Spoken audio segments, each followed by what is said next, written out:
Meus irmãos, graça e paz a todos, estamos aqui para darmos o pontapé inicial, para darmos o start em mais uma exposição bíblica, os livros dos profetas menores.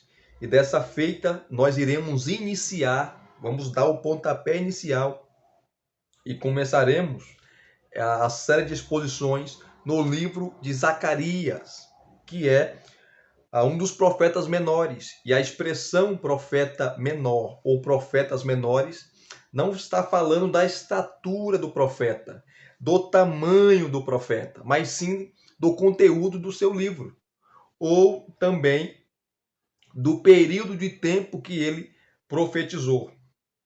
Zacarias profetizou por 2 anos. Por 2 anos. Mas nós vamos entender o seu livro nessa série que nós iremos iniciar. Nesse primeiro vídeo eu estarei dando a introdução a esse livro. Esse livro, ele tem 14 capítulos, né? 14 capítulos e 211 versículos no total. Então, será várias exposições aqui que nós iremos fazer.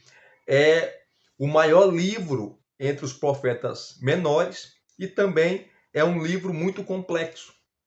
É um livro muito complexo. Por isso que você não vê exposições no livro de Zacarias. Raramente, eu nunca vi uma pregação no livro de Zacarias. Eu tenho 31 anos, vou fazer 32 em agosto, mas eu nunca vi exposições no livro de Zacarias. E por quê? Por causa da sua complexidade, das visões que ele teve. Mas nós iremos compreender e iremos entender. E sempre quando você expõe um livro do Antigo Testamento, você não pode esquecer que você tem que apontar para Cristo. Porque o Antigo Testamento aponta para Cristo. Então a aplicação tem que ser relevante para nós, para os nossos dias. Entender o contexto daquela época, entender o contexto histórico, cultural da época, do escritor, mas trazer as aplicações para os nossos dias e falar da importância da mensagem dos profetas ou dos livros do Antigo Testamento para nós. E qual é a mensagem que o Zacarias traz para nós? Nós iremos aprender nessas exposições. E agora, sem delongas, vamos entrar aqui na introdução, lendo o versículo 1 do capítulo 1 de Zacarias, que diz assim: no 8º mês do 2º ano do reinado de Dário, a palavra do Senhor veio ao profeta Zacarias, filho de Baraquias, filho de Ido, dizendo... Não vou ler o versículo 2, o versículo 2 está para a próxima exposição. Então, Zacarias, Ageu e Malaquias são os profetas pós-exílio, ou pós-exílicos, porque profetizam depois do povo voltar do cativeiro babilônico. Se você ler Jeremias capítulo 25, se você ler também o livro de Isaías, como também Amós, Sofonias, Miqueias, esses profetas falaram para o povo se arrepender. E Jeremias, ele é cirúrgico, porque no capítulo 25 ele vai falar que o povo e o cativeiro iria durar 70 anos. O cativeiro babilônico, aonde esses 70 anos serviria para punir o povo. Por quê? Porque o povo abandonou a lei do Senhor, o povo virou as costas para Deus, o povo desprezou a lei de Deus, não cumpriu nada daquilo que Deus pediu ao povo, obediência. Por isso, né, o povo ele se desbandou, o povo se desviou, o povo começou a adorar a Baal, começou a adorar a Asherá, que era mãe de Baal, começou a adorar a El, que era esposo de Asherá e pai de Baal, e outros deuses, Astarote, Milcom, e assim sucessivamente. Uma pleiade de divindades o povo começou a adorar. E Deus chamou o povo a atenção, Deus usou profetas, mas o povo não deu ouvido. E tanto o reino do norte, no ano 722, foi destruído pelos assírios. As 10 tribos foram levados cativos. Assim também, no ano 605, o Nabucodonosor, né, que se tornara rei da Babilônia, invade Judá, tá? E ele faz 3 saques. Foi no ano 605, no ano 597 e no ano 586. E na terceira invasão, ele destrói o templo, ele destrói a cidade, leva os utensílios do templo e leva o povo cativo. Na primeira leva, ele levou os nobres. Nesse meio está Daniel, Azael, Ananias e Azarias. Na segunda leva, ele leva os trabalhadores e aqueles que tinham ofício. Nessa leva foi Ezequiel. E na terceira leva, ele leva os pobres, deixando em Judá só os velhos, os doentes e aqueles que tinham deficiência. Mas ele arrebentou, ele arrasou Jerusalém, ele arrebentou com o templo, destruiu, queimou a fogo o templo que Salomão havia construído, tá? Porque o povo não obedeceu, o povo não seguiu a lei do Senhor e os seus mandamentos. E Deus veio em juízo. Mas Deus alertou, Deus avisou, e o povo se fez de surdo. E Deus veio punir, usando a Babilônia como um cetro de sua justiça, como instrumento de punição por causa dos pecados do povo. Então, quando você lê Zacarias, quando você lê Ageu e quando você lê Malaquias, põe na sua cabeça que são os profetas pós-exílio. Quando o povo retorna da Babilônia, depois de 70 anos, e nem todo mundo voltou. Muitos ficaram na Babilônia, porque prosperaram na Babilônia, ficaram ricos, montaram o seu comércio, casaram, tiveram famílias e não quiseram mais voltar, não quiseram mais retornar. Assim como foram 3 invasões da Babilônia no Reino do Sul, conhecido como Reino do Sul, 2 tribos, a tribo de Judá e a tribo de Benjamim. Assim também foram 3 voltas, né? O povo, sob 3 lideranças diferentes. O povo voltaram, o povo voltou sob 3 lideranças diferentes. A primeira, eu marquei aqui, foi com Zorobabel, que ocorreu em cerca de 536 a.C. Você pode verificar em Esdras, capítulo 2. A segunda foi com o escriba Esdras, que trouxe uma leva do povo também com ele. E aconteceu cerca de 50 ou 60 anos depois. Você pode verificar em Esdras, capítulo 7.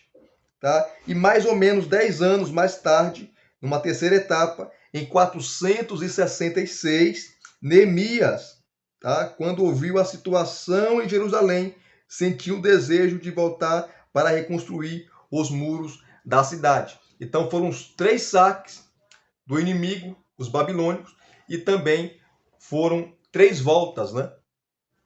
Ou melhor, 3 retornos. O povo retorna sob a liderança de Zorobabel, a liderança de Esdras e a liderança de Neemias. Então, é interessante focarmos que, um fato interessante aqui, que Ageu, ele foi contemporâneo de Zacarias. Os dois profetizaram juntos. Ageu, ele profetizou por 4 meses. E, segundo os estudiosos, falam que ele já era idoso quando começou a profetizar.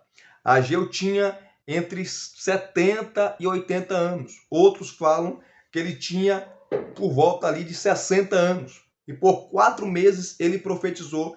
E qual foi a mensagem de Ageu? A reconstrução do templo. Porque o povo voltou do cativeiro babilônico, mas o povo estava desanimado, né? Toda aquela opulência, toda aquela potência que era antes do cativeiro, o reino de Judá, não era mais, porque a cidade estava queimada, os portões também destruídos, os muros destruídos, não tinha proteção, pobreza extrema, miséria extrema, tá? Não era mais, Jerusalém não estava mais no auge. Não existia mais o templo de Salomão, aquele templo suntuoso, maravilhoso, erguido por Salomão, porque o templo havia sido destruído. E o povo desanimado. E Ageu, Deus usa Ageu, usa esse homem idoso como profeta. São 2 capítulos no livro de Ageu. Você lê assim numa tacada só. E Ageu chama o povo ao trabalho, chama o povo à responsabilidade, chama o povo para reconstruir o templo, para suba ao monte, cortem madeira e comecem a construir a casa do Senhor, porque nessa casa a glória da segunda casa será maior do que da primeira. Se a glória do templo de Salomão foi maravilhosa, foi espetacular, foi gloriosa, a glória agora desse templo, que é menor, não é tão magnífico, não é tão suntuoso, não é tão maravilhoso como o templo de Salomão, mas é nesse templo que eu vou derramar uma glória tremenda, mais do que o primeiro templo.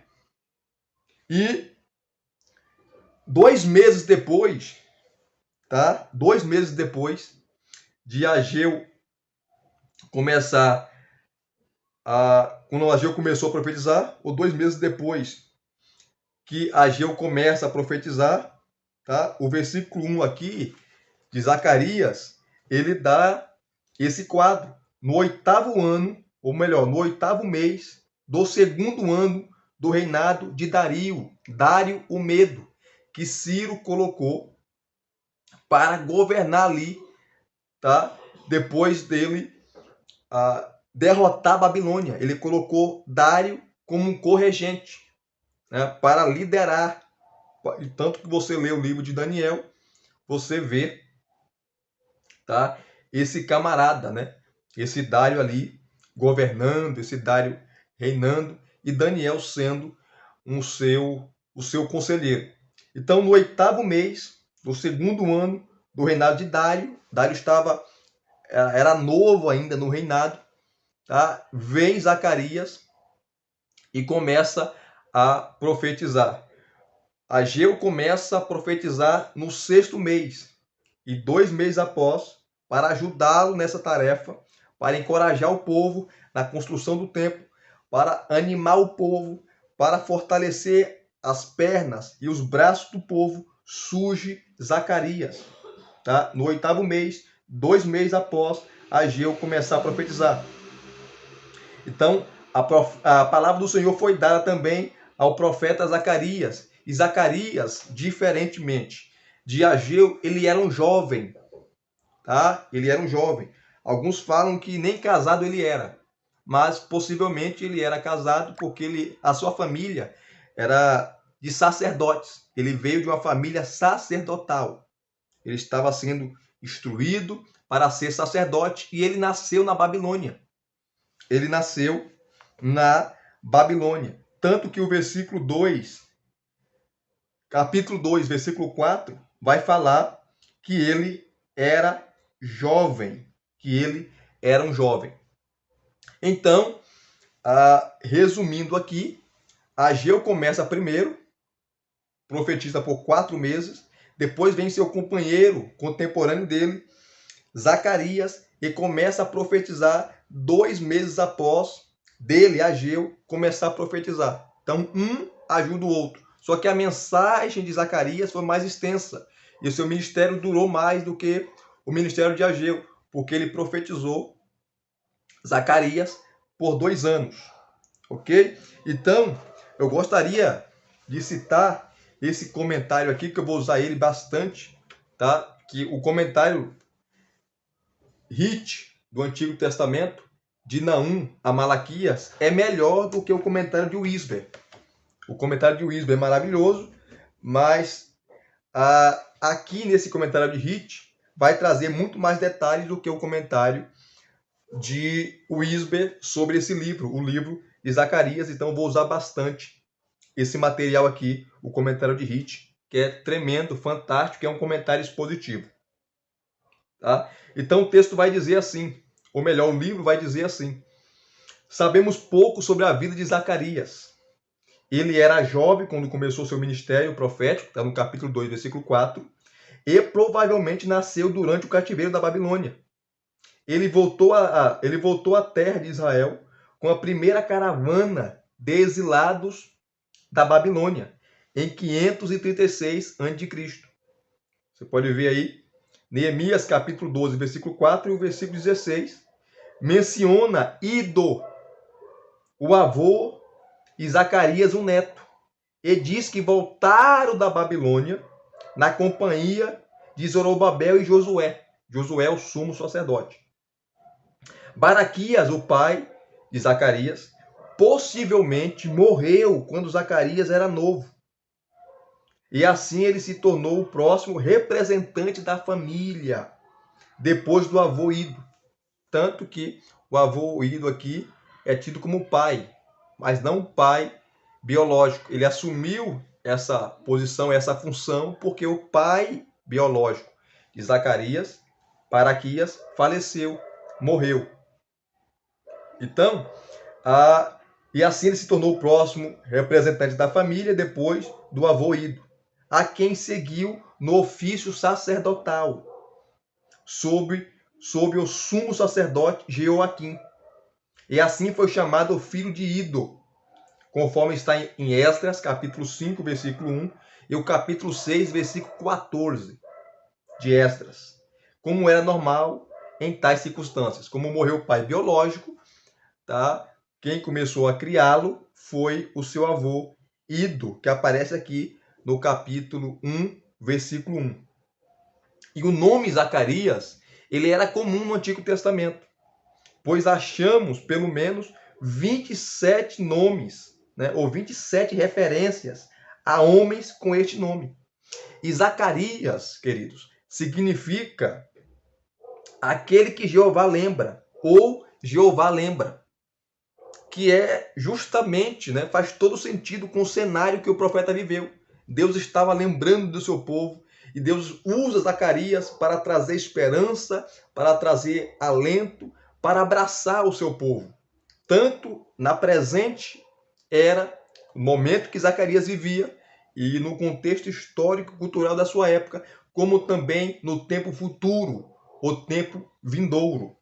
Isso aqui é interessante, muito interessante, tá?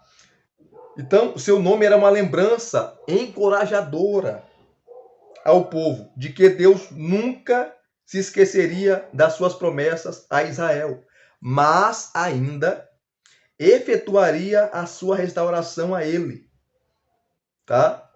Então, Zacarias, ele pertencia, conforme Neemias, capítulo 12, versículo 4, e Esdras, capítulo 5, versículo 1, tá? Ele pertencia a uma família sacerdotal. Então, ele estava sendo preparado para ser sacerdote e não profeta.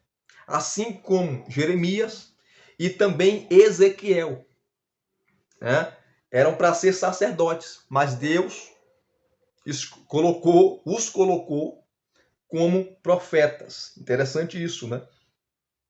Obviamente, ele conhecia bem os assuntos do sacerdócio, como as seguintes referências mostram no seu livro, o livro de Malaquias, ou de Zacarias, conforme o capítulo 3, versículos de 1 a 10, capítulo 6, versículo de 9 a 15, capítulo 9, versículo 8 e o versículo 15, capítulo 14, versículo 16 e os versículos 20 e 21 também do capítulo 14, onde ele fala ali do sacerdócio, porque ele conhecia muito bem, até porque ele estava sendo treinado, estava estudando para ser sacerdote. Então, assim seu nome era muito apropriado e sua formação era igualmente apropriada para Deus usá-lo para entregar um desafio e encorajamento ao povo, tá? Então, no começo da sua profecia, ele nos dá uma pequena história da sua genealogia, do seu pai, tá? De onde ele veio, a sua tribo. Ele era levita, era da tribo de Levi. Então, queridos, por 2 anos ele profetiza, enquanto Ageu, que foi o seu conterrâneo, tem a duração aí curta de 4 meses a sua profecia. Então, é interessante, né? Também outra coisa aqui que o comentário Hit vai trazer, que é maravilhoso, é que Zacarias, a razão por que o livro foi escrito, né? Zacarias foi levantado por Deus para ministrar encorajamento ao remanescente que tinha voltado da Babilônia e para inspirá-los a continuar na construção do templo, assim como Ageu também estava encorajando o povo. Ele também foi usado por Deus para lhes dar esperança em relação aos seus propósitos relacionados a eles. Tá? Destruir todos os seus inimigos, estabelecer o reino sobre o qual seu Messias reinaria de maneira universal. Essa é a mensagem de Zacarias. Outra coisa, quando você vai para o conteúdo do livro, tá? O profeta Zacarias, ele ministrava com Ageu, enquanto encorajava um remanescente judaico a reconstruir o templo. Tá? Ageu está mais preocupado com o templo, enquanto Zacarias está mais preocupado com a cidade de Jerusalém, não só com o templo. De fato, a cidade de Jerusalém é mencionada mais que 40 vezes, ou mais de 40 vezes na profecia aqui de Zacarias, nos 14 capítulos, o nome Jerusalém, da cidade de Jerusalém, é mencionado mais de 40 vezes. Tá? São 14 capítulos e 211 versículos. Contém o seu livro. Também vale mencionar aqui, queridos, que ele é o único dos profetas menores, o único que fala de Satanás, o adversário, né? Está no capítulo 3, versículo 1. Também fora de Daniel, ele é o único profeta que faz referência indireta a Alexandre o Grande, no capítulo 9, versículos de 1 a 8. Ele também é o único profeta que especificamente diz que Cristo será um sacerdote no milênio, capítulo 6, versículo 13. Ele também é o único profeta menor que nos dá grandes detalhes sobre o Armagedon, capítulo 12, versículos de 1 a 4, e capítulo 14, versículos de 1 a 3. Tá? E depois, versículos 12 a 15 do capítulo 14. Tá? Esses são pontos interessantes que mostram o grande valor da contribuição de Zacarias na revelação de profecia no Velho Testamento. Interessante isso. Tá? E também outra coisa interessante aqui, que o livro traz, é que Zacarias, ele vai trazer aqui, no mínimo, 12 referências a Cristo no livro. Tá? E vamos aqui citá-las, né? Essas 12 referências. Né? Ele vai citar o seu ministério público, que está no capítulo 11, versículos 4 a 14. Sua entrada em Jerusalém no jumentinho, capítulo 9, versículo 9. Sua avaliação e rejeição pelo povo, capítulo 11, versículos 12 e 13. Sua crucificação, capítulo 13, versículo 7. Seu ferimento por Deus, capítulo 13, versículo 7. Sua segunda vinda, capítulo 14, versículos de 1 a 3. Seus pés no Monte das Oliveiras, ou de Oliveiras, capítulo 14, versículos 4 e 5. Seu reconhecimento por Israel, capítulo 12, versículo 10. Sua destruição dos inimigos, capítulo 12, versículos 3 e versículo 9. Sua construção do templo no começo do milênio, capítulo 6, versículo 12. Seu sacerdócio real no reino, capítulo 6, versículo 13. Seu reino sobre a terra no milênio, capítulo 14, versículo 9. Então são 12 referências, tá, diretas a Cristo, que nenhum dos profetas menores faz. Então ele é muito enfático. Assim como o profeta Isaías, que é o profeta messiânico, Zacarias também é um profeta messiânico. E nós temos aí também outra coisa importante, né, a falar desse maravilhoso livro, que eu já ia me esquecendo aqui. Deixa eu só pegar aqui a referência para vocês, tá? Que é importantíssimo nós falarmos aqui. rapidamente, né? É que no Novo Testamento nós vamos ter aí cinco referências diretas ou indiretas à profecia de Zacarias. Como, por exemplo, nós temos aqui Mateus capítulo, a primeira referência, né? Mateus capítulo 21, versículos 4 e 5. E João capítulo 12, versículos 14 e 15, que citam Zacarias capítulo 9, versículo 9, como sendo cumprido na entrada do Senhor Jesus, tá? Na cidade de Jerusalém. A entrada triunfal, quando ele entrou com um jumentinho. Depois nós temos Mateus capítulo 26, versículo 31, que fala assim: ferirei o pastor e as ovelhas do rebanho se dispersarão. Aqui mostra como a rejeição e morte de Cristo e a dispersão dos discípulos cumpriram. Tá? Citando aqui Zacarias capítulo 13, versículo 7. Tá? O início dessa profecia foi cumprido quando, deixando-o, todos fugiram, conforme aqui Marcos capítulo 14, versículo 50. A terceira referência, João 19, 37, que fala assim: verão aquele que transpassaram. É uma citação direta de Zacarias capítulo 12, versículo 10. A quarta, as duas oliveiras, em Zacarias 4, estão na mente do apóstolo João, quando ele escreve sobre as duas testemunhas no capítulo 11 de Apocalipse, especialmente o versículo 4. Depois, a quinta referência, o apóstolo Paulo, em Efésios capítulo 4, versículo 25, ele exorta os santos em Éfeso. Ele diz assim: falai a verdade, cada um com seu próximo. Nestas palavras, ele está citando, tá, a tradução de Zacarias capítulo 8, versículo 16. Tá? Então, nós temos essas referências desse profeta Zacarias no Novo Testamento, né? Pelo menos 5 referências diretas ou indiretas a esse profeta.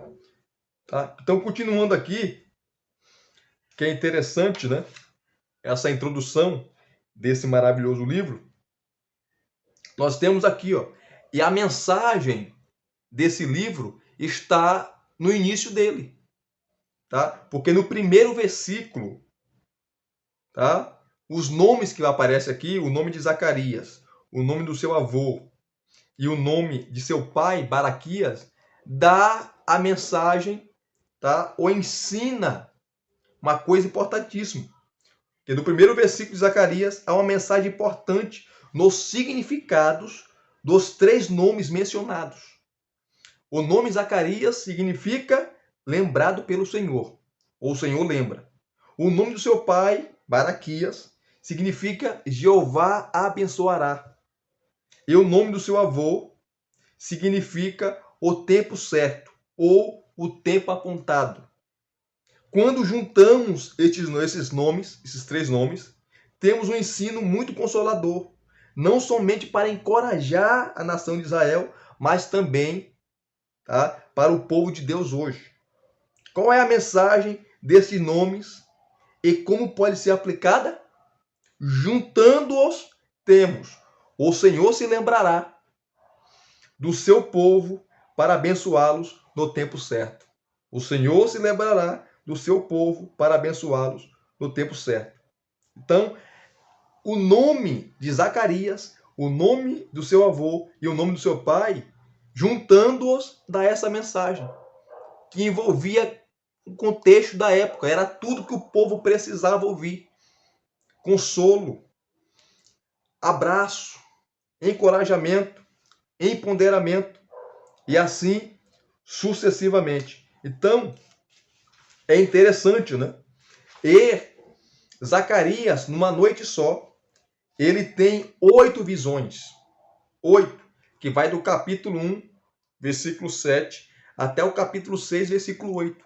E nós iremos falar detalhadamente dessas visões aqui e o que elas significam e quais as suas implicações e aplicações para nós hoje.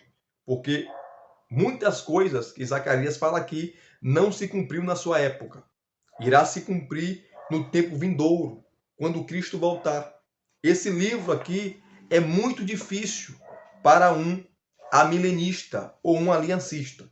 É difícil, porque tem coisas aqui, nós vamos ler, vocês verão, que é difícil você alegorizar. Porque normalmente o aliancista, ele trabalha muito, não é sempre, né? Mas ele trabalha muito com alegoria. E eles falam que todas as profecias que Deus fez para Israel se cumpre agora na igreja, todas elas, porque Israel, ou melhor, a igreja se torna o Israel espiritual. Todas as promessas que foram ditas no Antigo Testamento pelos profetas, a nação de Israel se cumprem no Novo Testamento para a igreja. Isso não é verdade. E nós veremos aqui em Zacarias que não é verdade. E tem promessas aqui específicas para a nação de Israel e não para a igreja. Tá? Não que a Deus tenha dois povos. Deus não tem dois povos, é um único povo. Judeus e gentios que formam a igreja. Mas há promessas específicas para Israel. Israel será salvo como nação, Paulo explica em Romanos 11, porque crerão no Messias. É o Messias que vai justificá-los, e não a sua descendência, não porque eles são filhos de Abraão, ou porque o sangue de Abraão corre em suas veias. Isso aqui é interessante. Tá? Então, nós temos aqui algumas perguntas, né? Algumas perguntas que nós vamos desenvolver em cada uma das visões quando começarmos aí as exposições. Como primeiro, né? Assim temos 8 visões, 4 jejuns e 2 profecias. Podemos colocar esse esboço de outra maneira, usando perguntas. Interessante aqui, ó. A primeira, os inimigos de Israel. Aí vem a pergunta, serão vencidos? A resposta está nos capítulos de 1 a 6. Segundo, os jejuns de Israel deveriam ainda ser observados? A resposta está nos capítulos 7 a 8.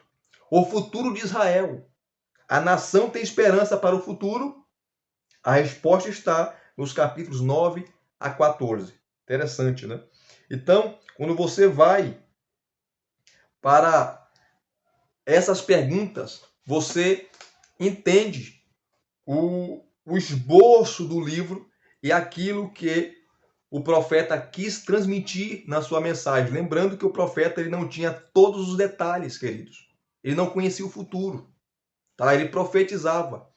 E a maioria das profecias que ele fala aqui não se cumpriu na sua época, mas vai se cumprir quando Israel reconhecer Cristo como seu Messias, no milênio, tá? E no estado eterno, na nova Jerusalém, aonde nós, a Igreja de Cristo, que é composta de judeus e gentios, experimentaremos o reino de Deus em sua plenitude, tá? Em sua plenitude. Então está aqui, esse é o primeiro vídeo dessa primeira exposição, aonde nós trabalhamos aqui o contexto histórico, tá? O contexto cultural e o tempo que Zacarias profetizou, que ele pregou, que ele falou. Então é um vídeo introdutório para vocês entenderem. Nos próximos vídeos nós iremos adentrar, tá? Iremos mergulhar nesse maravilhoso livro e vamos extrair verdades maravilhosas para a sua vida. Graça e paz a todos. Muito obrigado pelo carinho. Muito obrigado pela sua atenção. Deixe o seu like, deixe os seus comentários aqui. Se inscrevam no canal se você não é inscrito e acionem o sininho para receberem todas as notificações. Muito obrigado. Até as próximas exposições.